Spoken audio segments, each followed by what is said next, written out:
Halo guys, Assalamualaikum warahmatullahi wabarakatuh. Kembali lagi di channel podcast saya, PKM Channel.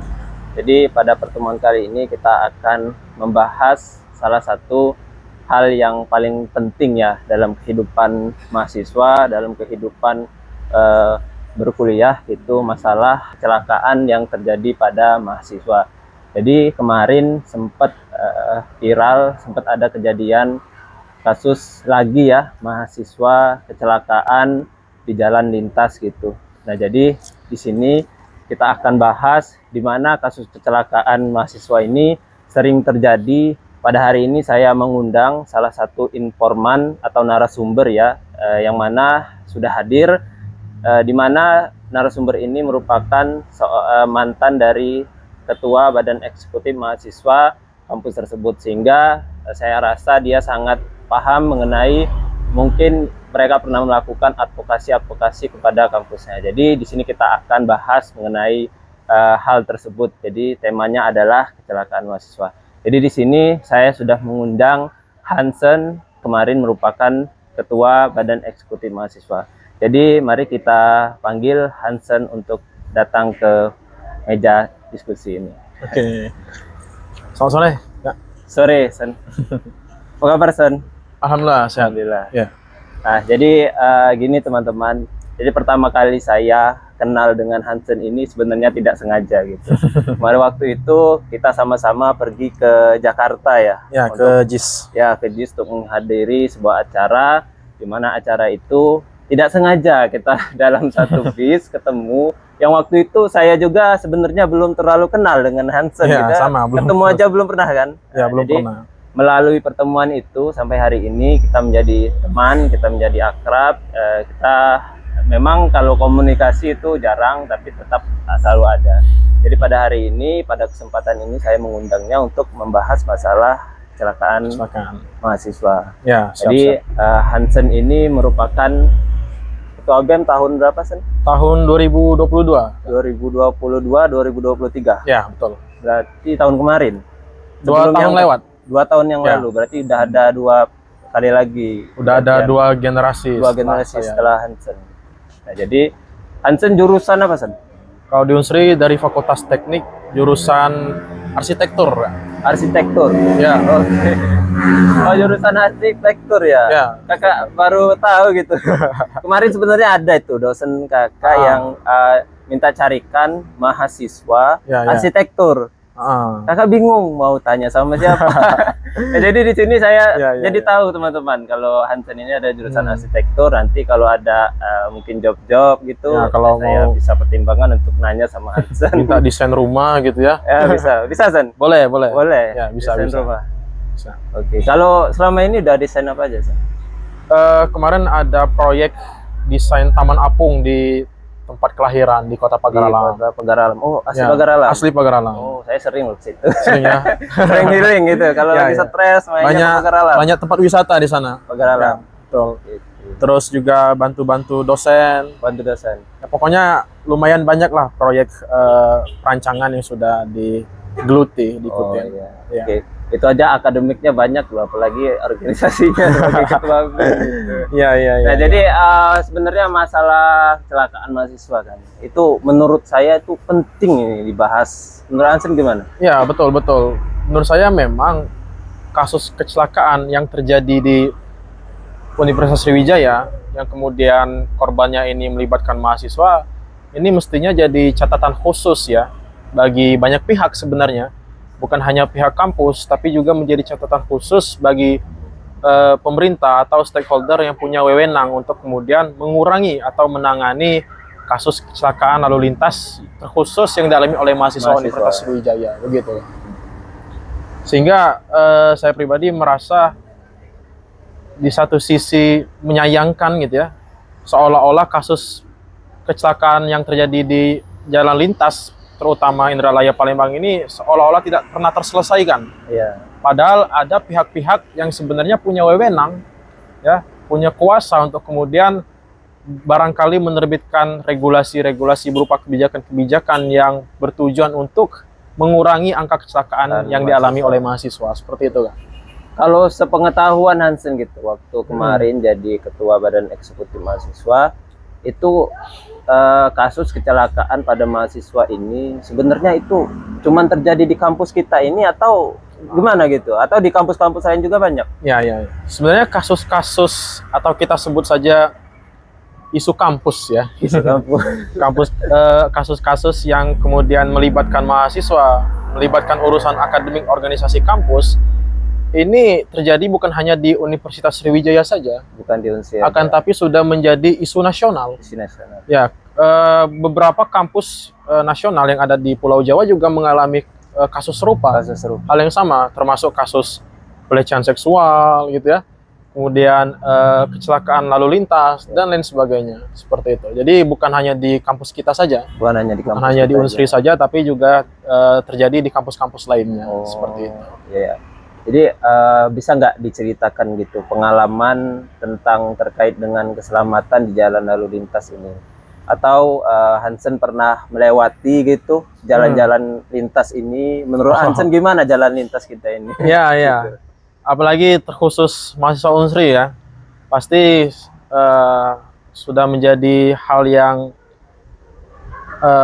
biasa gitu ya, hal yang biasa untuk kemudian bertransportasi, berkendara, entah itu dari Layo maupun ke Palembang atau dari Palembang maupun ke Layo dengan berbagai macam aktivitas gitu ya, kita nggak tahu gitu ya. Tapi beberapa kali saya diskusi dengan kawan-kawan mahasiswa lintas kampus gitu ya, bukan hanya di Unsri saja, motif kenapa kemudian mereka melakukan aktivitas berkendara lintas daerah, katakanlah Layo Ya, Palembang Layo atau Palembang Layo, itu tuh kebanyakan karena kesibukan atau kewajiban akademik dan organisasi. Kalau akademik Contohnya dan apa? organisasi. Ya, contohnya ada mahasiswa yang mau bimbingan skripsi. Nah, Ya, yang kemudian mengharuskan mereka datang dari Palembang ke Layo atau sebaliknya atau sebaliknya. gitu. Sehingga apa? Sehingga inilah yang kemudian menimbulkan potensi terjadinya kecelakaan. Karena kita di jalan lintas kan tidak tahu ya. Kita tidak tahu, bahkan ketika kemudian kita memiliki perlengkapan berkendara yang lengkap gitu ya, sesuai dengan Undang-Undang Nomor 22 Tahun 2019 yang mengatur soal kelengkapan berkendara, kelengkapan administrasi apa saja yang harus disiapkan dalam berkendara. Kadang ada faktor lain yang kemudian bisa menghantarkan kita pada insiden kecelakaan. Seperti adanya truk tronton misalnya gitu ya, ya. yang kemudian berjejer sampai 4-3 mobil. Itu sebenarnya hal yang kemudian sedikit banyak mempengaruhi kualitas berkendara kita gitu ya. Kadang kita pecah fokus karena banyak mobil tronton tadi gitu ya. Belum lagi faktor-faktor sarana atau fasilitas jalan yang menurut saya pribadi juga perlu diperbaiki, seperti lampu penerangan. Ya, kalau pengalaman lewat jalan lintas? Kalau pengalaman, saya pernah membuntuti 5 truk tronton atau truk angkutan barang itu berjejer. Tidak ada celah untuk kemudian kita bisa nyalip. Dan itu pun mau tak mau harus kita salip sebenarnya. Karena kalau nggak kita salip, satu, ya debu ya. Karena jalan juga kotor, banyak debunya. Terus yang kedua, mobil di depan kita itu kan jalannya lambat, sehingga bisa saja menyebabkan kemacetan kalau nggak kita salip. Sedangkan di sisi lain nggak ada celah gitu, nggak ada space bagi kita untuk mendahului gitu. Nah, sehingga ini jadi catatan. Bahkan pernah ada kebijakan atau regulasi yang sudah dibuat oleh pemerintah, Kak. Ada Pergub, ada juga Perwali. Ya. Nah, Pergub itu kalau tidak salah nomor 44 tahun 2022 yang diterbitkan oleh Gubernur Pak Herman Deru. Ya, Pak Herman Deru itu mengatur terkait regulasi muatan barang. Muatan barang, bukan batu bara. Waktu itu pernah itu ada juga yang batu bara, ada juga regulasi yang mengatur tata tertib muatan barang, angkutan barang gitu ya. Angkutan barang di situ diatur secara detail gitu ya. Bahwasanya ada prosedur yang harus dilalui, seperti melewati yang namanya proses penimbangan apabila overkapasitas gitu ya. Itu harus dikurangi gitu ya. Belum lagi dengan kelayakan mobil pengangkut tersebut gitu kan, apa itu layak jalan atau tidak. Nah, dan kita seringkali mendapat kasus adanya ketidakdisiplinan petugas dalam menjalankan regulasi ini. Contoh di Pelaju itu kan ada timbangan truk ya. Di Pelaju. Ya. Di Jalan Musi 2. Oh, di Nah, Kertapati. Ya, di Jalan Musi 2 itu kan ada timbangan truk. Kadang dilakukan penimbangan, kadang tidak. Sedangkan operasional lalu lintas mobil berkendara itu tiap hari gitu kan. Mestinya dilakukan controlling setiap hari Tiap sebenarnya hari. gitu kan, Tapi supaya tidak ada kontrolnya yang nggak tiap lolos. hari. Nah, kontrolnya ini nggak tiap hari. Kita nggak tahu gitu ya, apa sekedar dokumentasi di hari yang sama itu untuk hari selanjutnya gitu kan. Sehingga hari selanjutnya nggak usah bekerja gitu kan, ini sudah ada manipulasi dokumentasi gitu kan. Iya. Nah itu belum lagi kemudian sehingga banyak yang lolos gitu, banyak yang lolos daripada aturan-aturan yang sebenarnya mereka itu melanggar, akan tapi ya bisa dikatakan mereka lolos dari hukuman seperti itu gitu kan. Belum lagi ada Perwali itu, Perwali nomor 26 tahun 2019 yang mengatur soal jam operasional angkutan barang, kendaraan angkutan barang. Di situ kendaraan-kendaraan besar seperti truk angkutan barang, terus juga katakanlah mobil tronton, itu boleh beroperasi jam 9 malam sampai jam 6 pagi. 9 sampai 6 pagi. Iya, jam 9 malam sampai jam 6 pagi. Akan tapi fakta lapangan kita bisa melihat gitu ya. Setiap kali saya mau ke Palembang gitu ya, bahkan jam-jam di luar jam operasional mereka sudah mulai keluar dan melalui jalan lintas itu gitu. Ya, oke. Sehingga kan seolah-olah kayak oke, kebijakannya sudah ada gitu ya, peraturannya sudah ada, tetapi eksekusinya belum sebaik yang kita bayangkan, belum sebaik yang masyarakat inginkan seperti itu. Iya. Jadi kan gini ya, tadi kan terkait dengan kecelakaan mahasiswa itu kan mungkin disebabkan oleh mobilitas ya, Ya. mobilitas mahasiswa ataupun dosen dari Indralaya ke Palembang, begitu pun betul. sebaliknya dari Palembang ke Indralaya. Nah jadi itu kan mau bimbingan, mau kuliah kan gitu. Nah jadi mungkin di sini yang menjadi pertanyaan itu, kenapa enggak ini aja mereka misalnya yang kuliah di Indralaya aja, Ya, atau betul, yang betul. kuliah di Palembang aja, itu Ya, sepakat. gimana itu? Mungkin Hansen bisa jelasin. Ya, itu sebenarnya alternatif solusi yang bisa ditawarkan oleh pihak kampus. Ya kampus. Bahkan saya dulu pernah bukan bikin ya, tapi pernah diskusi Ya. dengan ketua ATSI, Angkutan Transportasi Sriwijaya Indonesia. Ya. Nama ketuanya itu Pak Subur kalau tidak salah ya. Jadi mestinya gitu ya, mestinya kampus itu mengatur regulasi atau membuat kebijakan berupa surat edaran atau surat ketetapan dari kampus gitu ya, yang isinya itu apa ya, mengatur bahwasanya mekanisme pelaksanaan bimbingan skripsi atau yang lain sebagainya itu tuh mestinya seperti ini loh gitu. Contohnya apa? Contohnya kampus bisa kemudian membuat peraturan bagi mahasiswa yang domisilinya di Palembang, biarlah Bimbingannya di mereka Palembang. berkegiatan atau melaksanakan bimbingan skripsi di Palembang. Begitu juga yang berdomisili di Layo, gitu ya. Domisili di Layo, mereka biarlah buat melaksanakan bimbingan skripsi di Indralaya gitu. Nggak harus, jangan sampai mereka yang di Indralaya harus ke Palembang, mereka di Palembang harus ke Indralaya, atau lebih parahnya lagi harus ke rumah dosennya. Gitu kan. Artinya perlu ada SOP atau mekanisme baku yang harus ditetapkan oleh kampus terkait pelaksanaan bimbingan skripsi, itu salah satunya. Tapi itu belum ada sekarang. Menurut setahu saya belum ada. Belum ada. Setahu saya belum ada. Maka ini bisa jadi alternatif solusi gitu yang bisa biar apa, kita mengurangi mobilitas ya, mahasiswa tadi ya, mahasiswa dan dosen tadi. Betul. Kalau sepengalaman Hansen gitu, kemarin mungkin ketika menjadi ketua BEM universitas, mungkin pernah ada keluhan-keluhan dari mahasiswa gitu sama Hansen terkait dengan apa aktivitas mereka, Layo Palembang Layo gitu, pernah nggak? Pernah. Diceritain. Ya.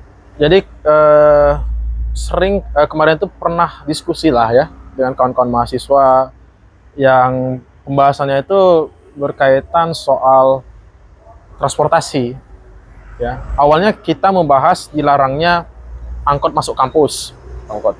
Akan tapi pembahasan melebar sampai pada titik kita membahas soal kecelakaan lalu lintas yang dialami oleh mahasiswa. Gitu.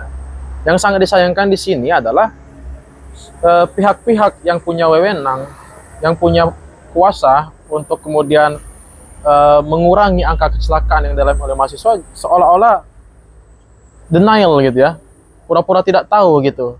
Padahal semestinya ketika kemudian ada kasus kecelakaan, terutama kampus, itu harus memberikan respon sebenarnya gitu. Oh, Memberikan respon dan mencari tahu kenapa cari tahu kecelakaan itu bisa terjadi, penyebabnya. dan saya rasa belakangan ini gitu ya, bahkan dimulai dari zaman saya, bahkan sebelum zaman saya gitu ya, makanya seperti saya sampaikan di awal tadi, seolah-olah kasus kecelakaan yang dialami oleh mahasiswa ini tidak pernah terselesaikan. Iya. Ya, dari tahun ke tahun pasti ada yang makan korban, ya, ada yang mohon maaf meninggal, gitu kan, ada juga yang kecelakaan parah gitu. Kan ini nggak boleh terjadi sebenarnya gitu kan, Iya. nggak boleh terjadi. Ya, kampus harus ambil sikap, harus merespon kondisi ini gitu kan, karena ya kasihan saja gitu kan. Jangan terlalu egois mementingkan katakan akreditasi kampus, nama baik kampus gitu kan. Akan tapi kampus juga harus mempunyai perspektif bagaimana rasanya menjadi mahasiswa gitu kan. Bagaimana kalau misalnya pihak-pihak kampus itu berada di posisi mahasiswa. Seperti itu. Supaya apa? Supaya beranjak dari kesadaran pihak yang punya wewenang inilah, harapannya hadir solusi agar kemudian angka kecelakaan lalu lintas yang dialami oleh mahasiswa ini minimal berkurang gitu ya. Berkurang seperti itu gitu. Walaupun nggak bisa kita pungkiri, kasus kecelakaan itu bukan hanya terjadi karena faktor eksternal, akan tapi kadang kesalahan kita pribadinya juga gitu kan. Kadang kita bawa kendaraan ngebut, Ya. gitu ya. Benar. Kadang kita nggak pakai helm misal gitu ya. Apalagi mereka-mereka yang tidak mengenakan kelengkapan berkendara yang lengkap. Di satu sisi katakanlah kita kena musibah, kecelakaan gitu ya. Di sisi lain kita sudah melanggar peraturan. Iya, benar. Gitu kan. Makanya peraturan dibuat itu sebenarnya untuk ditaati gitu ya. Bukan untuk dilanggar. Bukan untuk dilanggar. Makanya saya sangat tidak setuju gitu ya. Ada yang bilang bahwa peraturan itu dibuat untuk dilanggar. Jadi ini mindset yang salah sebenarnya gitu kan. Mindset yang perlu diperbaiki gitu. Seperti itu. Iya, iya. Oke. Jadi ini kalau kita lihat kan dari kasus kecelakaan mahasiswa ini gitu. Jadi mungkin ada faktor-faktor gitu yang menyebabkannya. Jadi kalau menurut Hansen, pendapat Hansen, apa sih faktor utama gitu yang menjadi penyebab dari sering terjadinya kasus kecelakaan mahasiswa ini? Terutama itu tiap tahun pasti ada kan kasus ini? Betul, betul. Menurut saya membagi faktor ini menjadi dua faktor, faktor internal dan faktor eksternal. Ya. Kita mulai dari faktor internal, mulai dari kesiapan berkendara kita secara pribadi. Ya. Makanya di Undang-Undang Nomor 22 tahun 2009 itu yang mengatur soal kelengkapan berkendara, itu sangat detail sekali dirincikan, gitu ya. Nah saja memang kenapa hari ini masih banyak orang-orang yang melanggar peraturan, barangkali sosialisasinya tidak masif. Kurang masif. Padahal kan bisa saja, katakanlah mahasiswanya punya wewenang, BEM misal gitu ya, atau organisasi mahasiswa yang punya inisiatif untuk membuat agenda sosialisasi dalam rangka memberitahu, mencerdaskan mahasiswa bahwasanya berkendara yang baik itu seperti ini loh gitu kan. Yang insya Allah dengan kita mengikuti peraturan kita bisa meminimalisir resiko terjadinya kecelakaan gitu kan. Akan tapi hal itu saya rasa belum terjadi dan mungkin bisa dilaksanakan untuk kedepannya gitu kan. Atau mungkin setelah mendengar podcast ini gitu kan, oh benar juga apa yang dikatakan Hansen gitu ya. Kita ini kurang sosialisasi, oh berarti kita harus bikin kegiatan, kita datangkan polisi. Ya, nggak apa-apa kita datangkan polisi, kita buat kegiatan di auditorium Unsri gitu kan. Kita buka agenda sosialisasi bagaimana implementasi gitu ya, implementasi Undang-Undang Nomor 22 tahun 2009 itu yang membahas secara detail, secara rinci, bahkan terkait lampu sen gitu kan, terkait penggunaan helm, plat motor, segala macam dibahas sangat detail sekali di situ gitu kan. Nah, saya mungkin kitanya saja yang kurang membaca barangkali ya. Wajar saja karena Indonesia pernah berada di level atau tingkat yang cukup menyayangkan terkait literasinya gitu. Parah sekali gitu. Itu terkait faktor internal gitu ya. Kadang kita tuh nggak pakai helm. Kadang kita motornya tuh katakanlah olinya tuh sudah lama, tapi kita paksa untuk berjalan jauh. Gitu. Bannya mungkin. Bannya gundul gitu kan. Atau mungkin kita kecepatan berkendara kita itu melampaui peraturan yang mengatakan bahwa kita maksimal berkendara itu 60 km per jam, tapi kita kadang paksa 80 ke atas. Kalau bisa lebih dari 100 gitu kan. Nah, ini kan menjadi catatan khusus ya bagi kita sebagai pengendara motor ataupun mobil gitu. Itu faktor eksternal yang mesti kita perhatikan. Faktor internal ya. Kemudian faktor eksternal adalah bagaimana peran pihak-pihak yang punya wewenang. Saya di sini menyebutnya menjadi dua pihak. Yang pertama itu pihak kampus, ya. Yang kedua itu adalah pihak pemerintah. Ya, pihak pemerintah. Yang pertama kita mulai dari pihak kampus. Nah, ketika kemudian kampus tercinta kita dihebohkan dengan kasus meninggalnya mahasiswa gara-gara kecelakaan, mestinya kampus kita merespon ini dengan cepat. Ketika mereka dapat kabar, oh ada mahasiswa kecelakaan, wah kita harus cari solusi nih, biar tidak ada lagi kasus kecelakaan yang dialami oleh mahasiswa kita. Ya, dengan apa? Dengan cara menerbitkan kebijakan, gitu ya. Walaupun sebenarnya kemarin-kemarin sudah ada ya kebijakan-kebijakan terkait pembatasan kegiatan mahasiswa. Misal kegiatan akademik itu maksimal jam 4 sore. Kegiatan organisasi itu maksimal jam 6 apa jam 5 sore. Itu tuh dibuat karena apa? Supaya tidak ada lagi mahasiswa yang beraktivitas di malam hari. Gitu ya. Ataupun katakanlah ada yang pulang pergi dari Layo ke Palembang, mereka tidak harus berkendara di malam hari. Gitu ya. Nah, sehingga itu sudah dibuat. Tinggal lagi pelaksanaannya gitu kan. Apakah sudah sesuai dengan peraturan yang dibuat atau tidak. Kemudian kebijakan soal seperti yang sudah kita bahas di awal tadi. Apabila kemudian motif kecelakaan itu ialah karena urusan kuliah, urusan akademik katakanlah gitu ya, urusan akademik, maka contoh sebagai bimbingan skripsi tadi. Ini salah satu saran mungkin dari kita gitu ya, dari kita semua, buatlah kebijakan soal mekanisme pelaksanaan bimbingan skripsi yang kemudian tidak lagi menimbulkan resiko kecelakaan bagi mahasiswa. Gitu ya. Bukan mahasiswa Bukit bimbingan di Bukit, bukan mahasiswa Layo bimbingan di Layo, tapi mereka yang berdomisili. Karena ada juga mahasiswa Layo tapi domisili di Palembang. Gitu ya. Artinya kita bimbingan itu berdasarkan domisili. Gitu, berdasarkan domisili. Kalau misalnya berdasarkan kampus, berarti kalau misalnya kampus Layo bimbingan di Layo, kampus Bukit bimbingan di Bukit, ada kampus Bukit tapi orangnya orang Layo. Jadi masih saja mereka berkendara dari Layo ke Bukit, Bukit ke Layo gitu ya. Artinya bimbingannya dibuat berdasarkan domisili mahasiswanya. Artinya perlu pendataan gitu ya. Perlu pendataan supaya apa? Supaya tidak memberatkan mahasiswa. Apalagi bimbingannya di rumah. Bimbingan di rumah ini kan satu, kadang rumah dosennya jauh. Terus yang kedua, bisa jadi gara-gara bimbingan di rumah ini muncul masalah baru. Katakanlah, ya tapi amin-amin ya, semoga hal ini tidak terjadi. Katakanlah mahasiswa perempuan bimbingan skripsi dengan dosen laki-laki misal. Ada potensi untuk terjadinya pelecehan masalah seksual, baru gitu kan, seperti pelecehan. Ini kan mestinya nggak boleh terjadi. Ini catatan ya buat kampus yang bukan hanya di Unsri, akan tapi seluruh Indonesia seperti itu. Itu dari pihak kampusnya. Ya, dari pihak kampusnya bisa menawarkan solusi seperti itu. Itu sekedar beberapa ya. Kemudian dari pihak pemerintah. Dari pihak pemerintah ini harus menaruh perhatian penuh terhadap satu hal yang namanya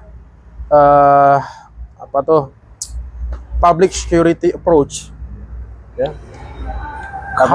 Kekhawatiran publik terhadap keamanan. Ya, terhadap keamanan. Pemerintah bisa membuat regulasi yang kemudian bagaimana agar kemudian dengan adanya regulasi ini masyarakat itu tidak perlu khawatir lagi terhadap keamanan berkendara gitu ya, terhadap keamanan kriminalitas dan lain sebagainya. Makanya disebut ada istilah namanya security approach gitu. Dan bagaimana bentuk output daripada security approach itu? Ialah kebijakan, lagi-lagi regulasi gitu. Makanya saya sangat setuju dengan adanya undang-undang, adanya peraturan gubernur tentang jam operasional mobil batubara gitu ya, terutama yang Lahat Muara Enim gitu kan. Terus juga peraturan tentang yang mengatur tentang muatan mobil barang ya, angkutan barang. minimalnya seperti apa, maksimalnya bagaimana, sanksinya seperti apa gitu kan. Belum lagi perwali ada jam mengatur jam operasional gitu kan. Mobil gede itu baru bisa keluar jam 6 ke atas. Jadi sebelum jam 6 nggak boleh gitu. Nggak boleh keluar melalui jalan lintas. Bagi kita ini lintas timur ya. Lintas timur. Padat lintas timur. Dan sangat padat sekali gitu kan. Hanya saja memang yang jadi catatan adalah eksekusinya gitu kan. Kadang kebijakannya sudah bagus tapi implementasi kebijakannya masih sangat buruk sekali gitu. Sangat buruk sekali gitu kan. Makanya kalau dalam buku karyanya George Robert Terry yang penulis buku Participle of Management, makanya kita kalau dalam ilmu manajemen itu kan dikenal dengan POAC ya. Planning, organizing, actuating, dan controlling gitu ya. Nah, kita sebut saja dalam konteks kecelakaan berkendara ini adalah manajemen berkendara, katakanlah gitu ya. Manajemen keamanan berkendara, yang mana di situ ada faktor eksternal yang bisa kita libatkan, yaitu pemerintah gitu ya, dengan melalui kebijakan-kebijakan. Katakanlah planningnya sudah bagus ya, organizingnya sudah bagus, di mana pemerintah melibatkan dinas perhubungan, kementerian perhubungan, melibatkan NGO atau stakeholder untuk meningkatkan kualitas keamanan berkendara gitu ya. Kemudian juga actuating-nya. Nah, actuating-nya ini, aksinya ini, eksekusinya ini menurut saya perlu diperbaiki, perlu ditingkatkan lagi. Dan controlling. Nah, controlling-nya ini yang bermasalah menurut saya gitu ya. Controlling pemerintah, upaya monitoring yang dilakukan oleh pemerintah ini yang perlu ditingkatkan, diperbaiki lagi. Jangan sampai luput dari pandangan pemangku kebijakan. Dan pemerintah pun harus tegas gitu ya. Apabila ada yang melanggar peraturan, harus ditindak secara tegas, harus ditindak berdasarkan regulasi atau peraturan yang sudah disepakati, yang sudah diterbitkan seperti itu. Kalau misalnya dia denda katakanlah 3 juta, ya harus bayar denda. Jangan kemudian disogok uang 200.000 bebas misalnya gitu kan. Ini kan budaya kita nih, kadang sogok menyogok nih menjadi solusi gitu, menjadi solusi, namun solusi untuk pribadi gitu kan, bukan solusi untuk menyelesaikan masalah seperti itu. Oke. Tadi kan kalau saya menyimpulkan dari apa yang disampaikan oleh Hansen, jadi kenapa mahasiswa itu mungkin ya sering terjadi kasus-kasus kecelakaan mahasiswa seperti ini, itu karena mereka memaksakan diri gitu, untuk menggunakan kendaraan pribadi ketika mengunjungi kampusnya, terutama melewati jalan lintas. Nah, jadi saya juga pernah dengar, kalau nggak salah itu ya, terjadi kecelakaan mahasiswa bukan kendaraan bermotor saja, tapi mobil juga ya. Itu juga pernah terjadi kecelakaan mahasiswa. Nah, jadi kan di sini mahasiswa lebih memilih untuk menggunakan kendaraan pribadi. Kenapa mereka tidak menggunakan transportasi? Oke. Ya, menarik. Jadi pertemuan dengan Pak Subur yang ketua ADSI itu, salah satunya membahas terkait kendaraan umum ya, katakanlah Damri atau istilah kita anak unsur itu bus kaleng ya, bus kaleng. Jadi sempat juga membahas itu, dan saya mendapatkan informasi bahwasanya dulu kampus kita itu pernah ada kerjasama dengan ADSI itu tadi, Angkutan Transportasi Sriwijaya Indonesia, di mana setahu saya, seingat saya, mereka bus kaleng ini gitu ya, kendaraan publik ini mendapatkan subsidi dari kampus, dan sehingga jumlah kendaraan umum, katakanlah Damri atau bus kaleng, dan intensitas jam operasional itu ditingkatkan gitu ya, ditingkatkan, jumlahnya banyak sehingga mahasiswa tidak perlu khawatir kehabisan bus gitu ya. Terus juga jam operasional itu sampai sore. Nah, kita lihat beberapa tahun belakang ini jumlah busnya berkurang, dan itu disampaikan langsung oleh Pak Subur. Bahwasanya sudah mulai berkurang gitu, jumlah bus itu sudah mulai berkurang, dan kalau tidak salah juga nggak ada lagi subsidi. Terus juga jam operasionalnya juga mulai renggang. Hanya ada pagi, siang sama sore, atau pagi sama sore saja. Mestinya kan bisa ditingkatkan gitu ya.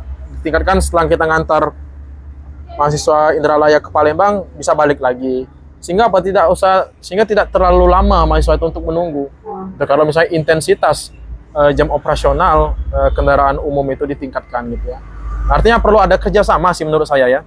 Perlu ada kerjasama dari pihak kampus, kemudian dari pihak Kementerian Perhubungan atau Dinas Perhubungan Sumatera Selatan sama salah satu organda, sebut saja ATSI tadi, ya, Angkutan Transportasi Sriwijaya Indonesia tadi gitu.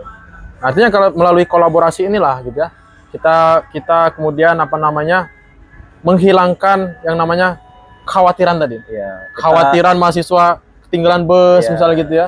Kita bisa menekan angka mobilitas mahasiswa menggunakan kendaraan pribadi. Betul. Karena jujur saya pribadi ya, sebenarnya capek ya, bawa motor dari Indralaya ke Palembang itu capek. Apalagi kemudian kita diharuskan berangkatnya siang. Mana sudah panas gitu kan. Belum lagi debunya itu luar biasa gitu kan, dan potensi kecelakaan karena panas tadi kan kadang kita pecah fokus. Tapi tadi benar gitu, opsi menggunakan kendaraan pribadi karena kurangnya transportasi umum. Makanya ini catatan buat ya pihak kampus, pihak pemerintah atau katakanlah stakeholder yang kemudian punya wewenang untuk menangani permasalahan ini, untuk kemudian meningkatkan pelayanan publik sebenarnya gitu ya.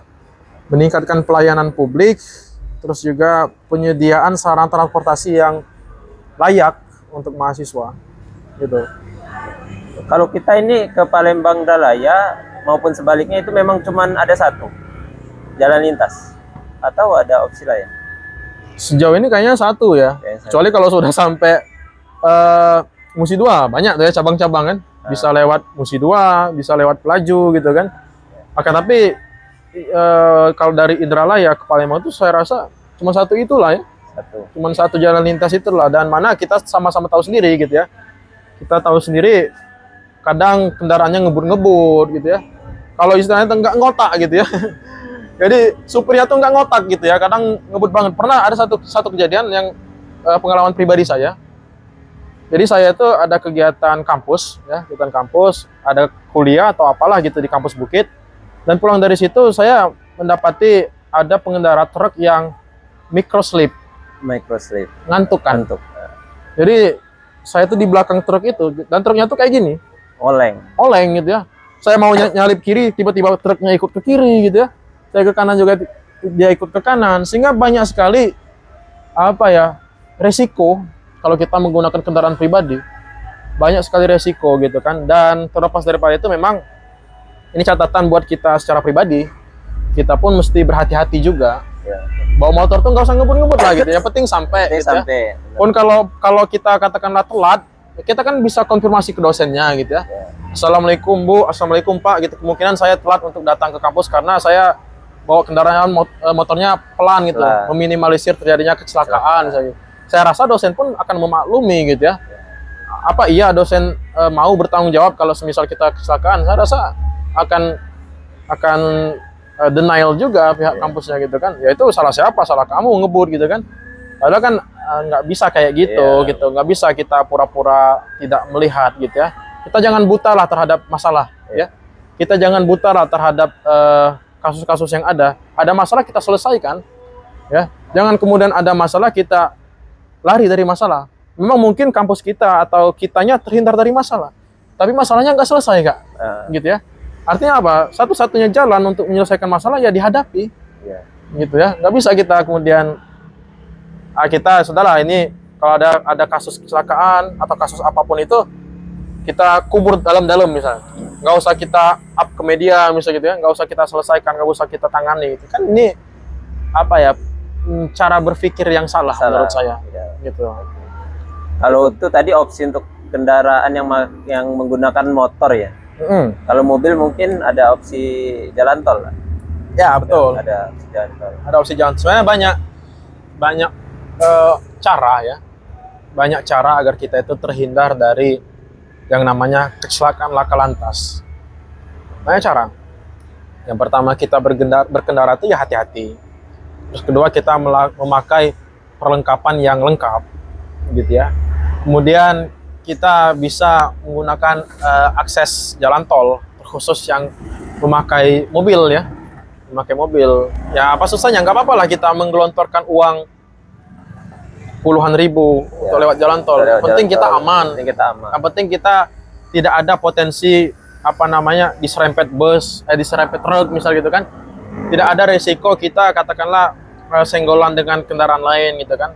Seperti itu gitu. Jadi banyak solusi, tinggal lagi di kitanya gitu kan. Apa kita mau benar-benar memperhatikan stabilitas atau kualitas berkendara kita, atau kita ya udahlah ngebut aja, mati tanam misal gitu kan. Ini kan gawat ini Nggak gitu. boleh itu. Nggak boleh kita punya mindset ya sudah lah mati tanam, kecelakaan itu udah takdirnya Allah gitu ya.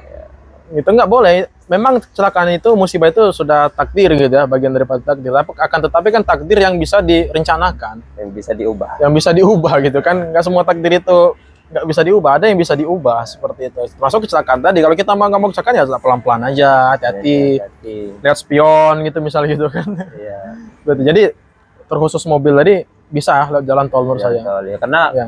menurut saya kalau lewat jalan lintas sih mobilnya besar-besar, mau Betul, nyalip betul. susah gitu. Betul. Sedangkan kita mau buru-buru ya, kalau memang nggak bisa nggak bisa lewat jalan lintas, jangan dipaksa. Jangan dipaksa, Ya, betul. pilih opsi lewat jalan tol. Ya, ya. Kalau buru-buru, tapi kalau memang nggak ada dana, itu nggak ada dana, Ya. tapi lewat jalan lintas. Tapi usahakan ketika mau nyalip itu diperhatikan. Betul. Dan jarang-jarang sih kalau orang tuh mahasiswa tuh udah punya mobil, masa bayar jalan tol nggak mampu Nggak gitu ya. mampu, ya.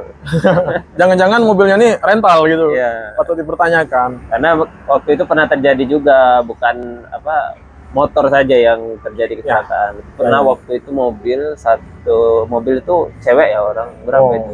Iya. Orang 3 apa? Pernah saya dapat Pernah. infonya. Ada yang meninggal. Nah, jadi mau kendaraannya mobil, mau kendaraannya motor. Jadi resiko terjadinya kecelakaan itu sama. Betul. Tapi lebih aman kita menggunakan mobil atau kendaraan umum. Karena motor tadi memang bahaya. Memang bahaya.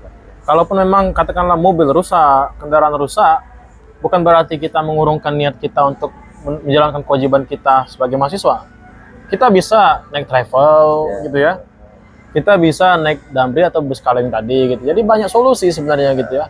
Kita nggak bisa juga menyalahkan secara sepihak menyalahkan pemerintah, menyalahkan pihak kampus. Tapi kita juga harus introspeksi diri gitu kan sebagai pengemudi seperti itu. Selanjutnya saya tertarik mengenai ini pihak kampus kan tadi.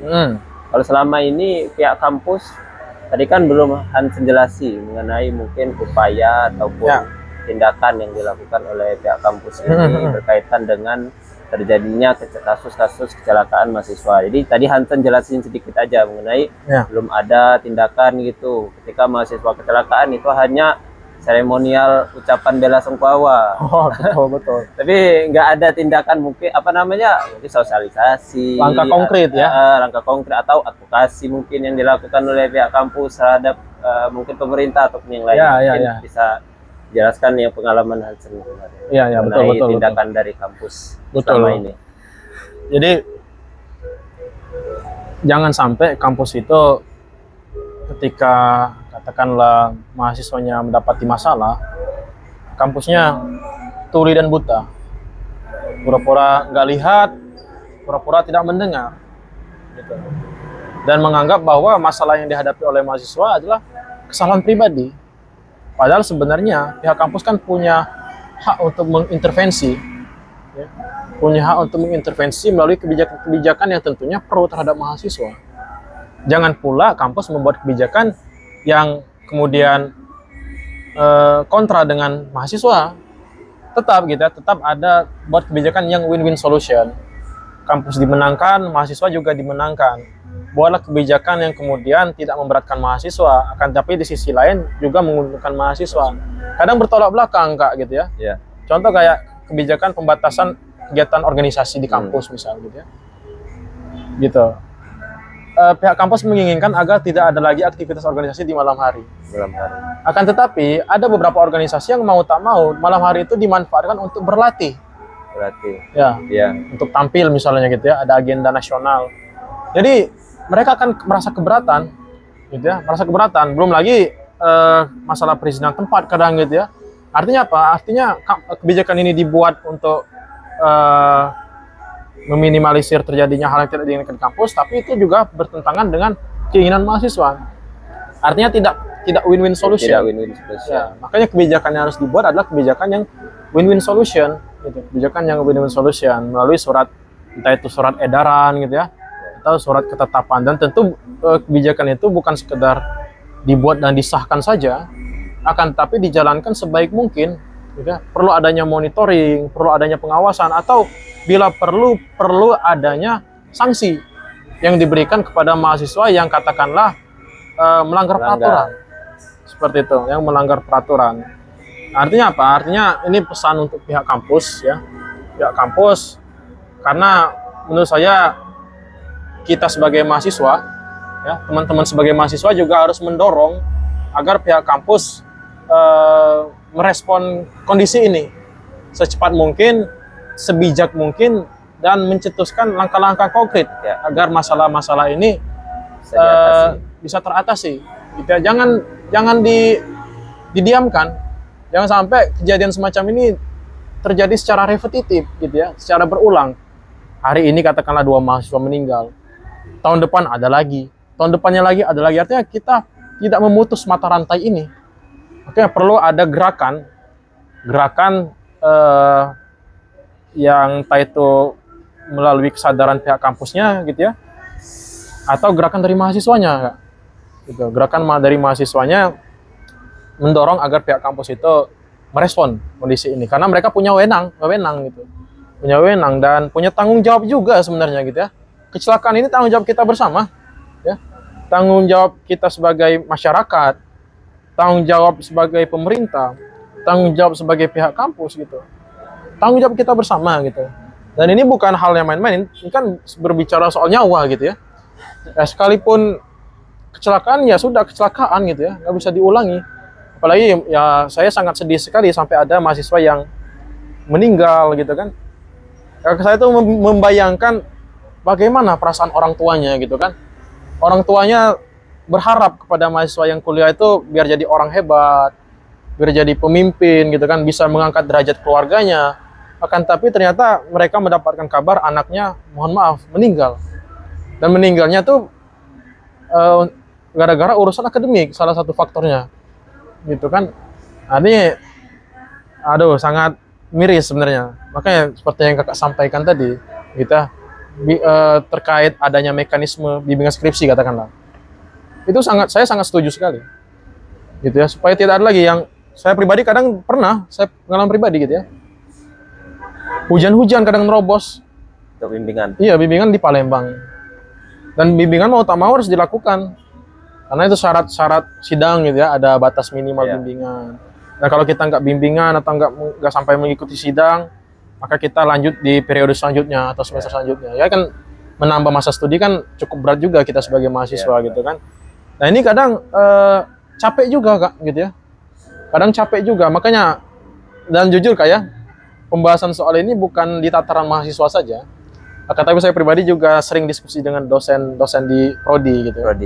Bahkan dosen pun setuju, gitu, kalau misal pelaksanaan bimbingan itu dilaksanakan berdasarkan domisili saja. Ya, dibuat regulasinya. Dibuat regulasi, di data, gitu ya. Di data prodi, maksud itu data, gitu. Domisilinya di mana? Oh, ternyata ini domisili Palembang. Oke, biarlah dia bimbingannya ketika dosennya ke Palembang. Dan dosennya pun harus itu gimana? Memperhatikan harus merasakan juga, harus memposisikan diri juga sebagai mahasiswa. Nggak bisa egois juga dosennya. Kadang dosen ini, ya mohon maaf, gitu ya, egois, mau tak mau harus di rumahnya. Seenaknya saja, gitu ya.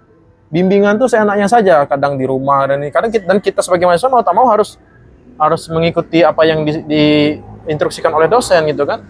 Nah, ini kan satu hal yang menurut saya kurang tepat lah ya. Kurang tepat dan harus diperbaiki.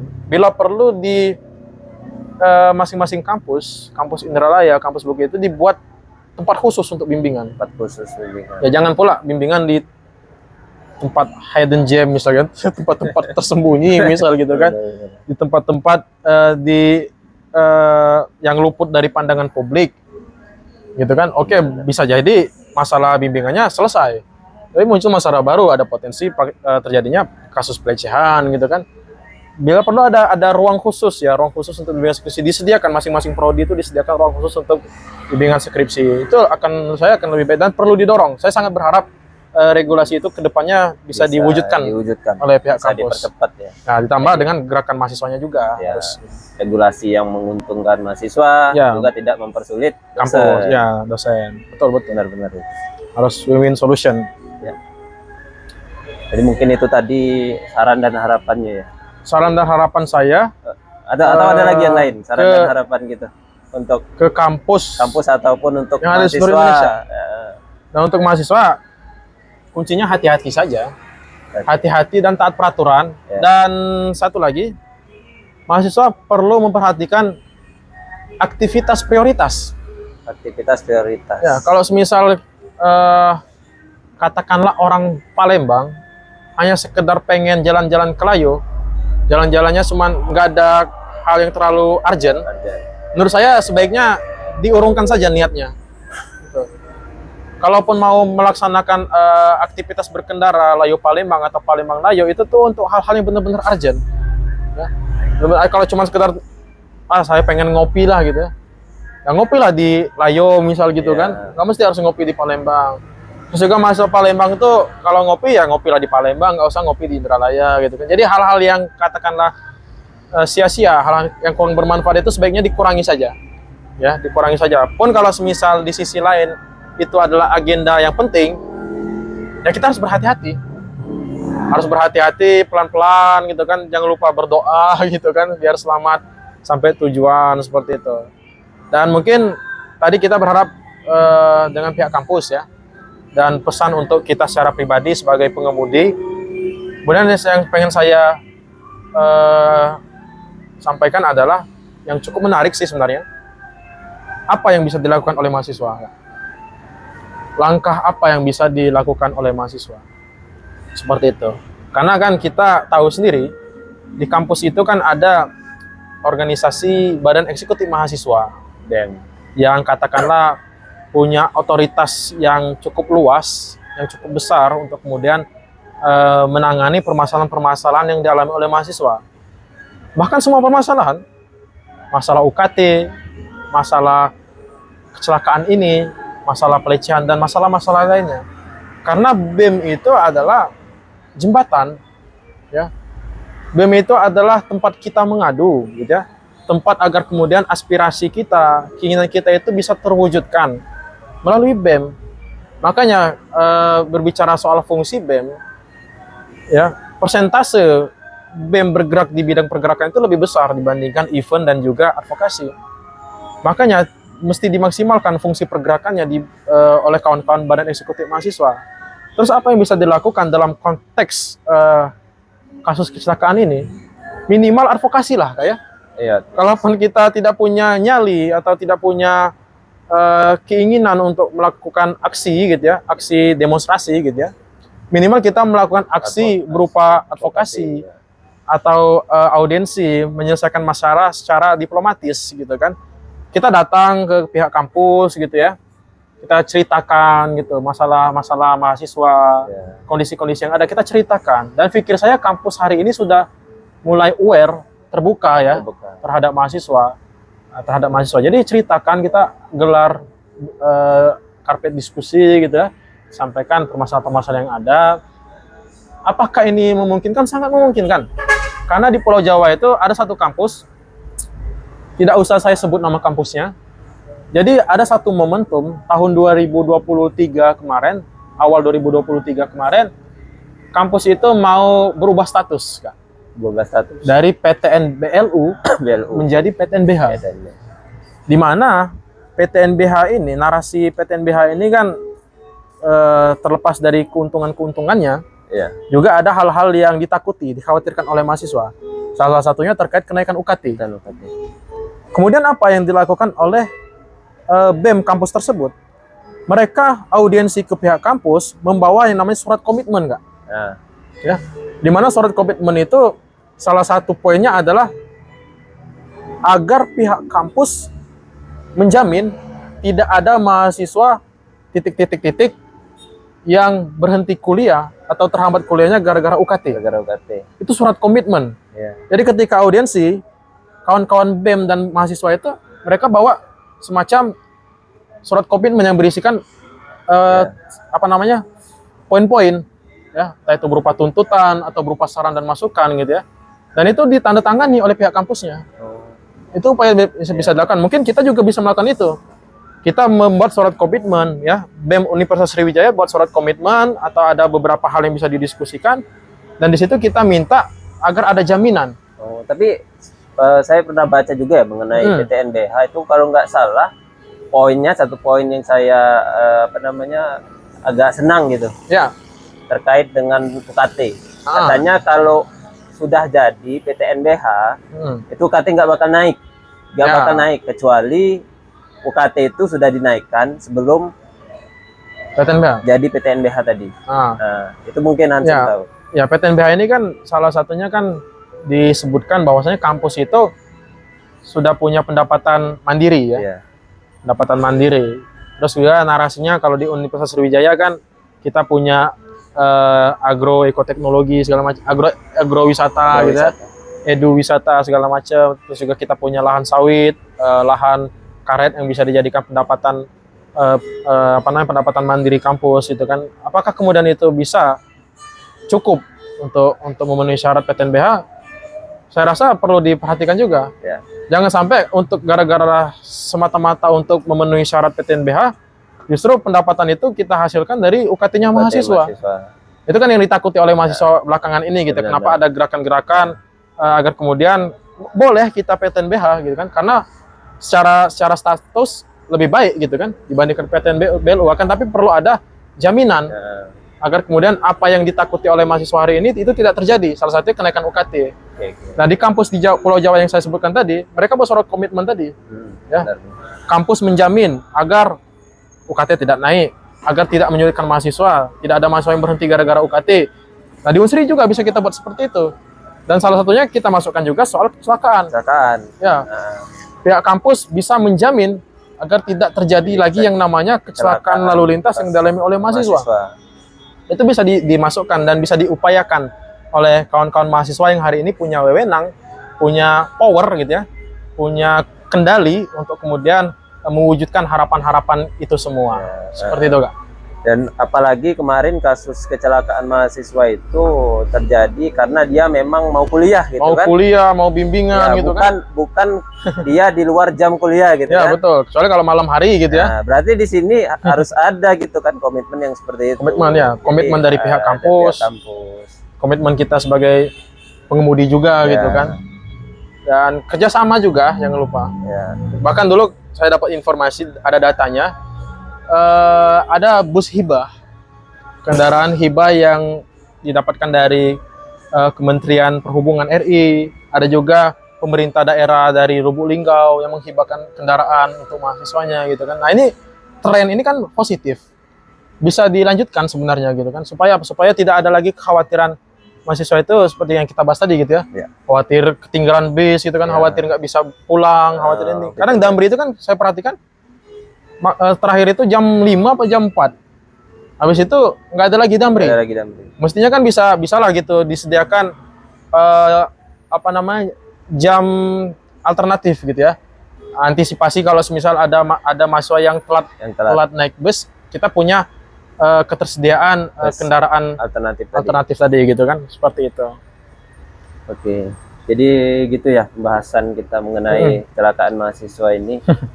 Harapannya dari melalui diskusi ini, melalui podcast ini, kita bisa didengar gitu. Apa yang kita sampaikan hari ini menjadi masukan, saran yang membangun, terutama bagi kampus maupun pemerintah. Karena sejujurnya bukan hanya kami berdua ya di sini, tapi kita semua pengen tidak ada lagi terjadi kasus-kasus kecelakaan yang melibatkan mahasiswa, terutama ketika mereka mau menjalankan kegiatan-kegiatan akademik di kampusnya. Jadi podcast ini semoga bisa memberikan masukan pada pihak kampus, juga menjadi bahan pelajaran untuk kita semua, dan semoga podcast ini bisa mengedukasi kita semua. Semoga kita taat berkendara. Jadi seperti yang disampaikan oleh Hansen tadi, bahwasanya kecelakaan mahasiswa itu bukan hanya disebabkan oleh faktor eksternal, tapi juga faktor internal gitu.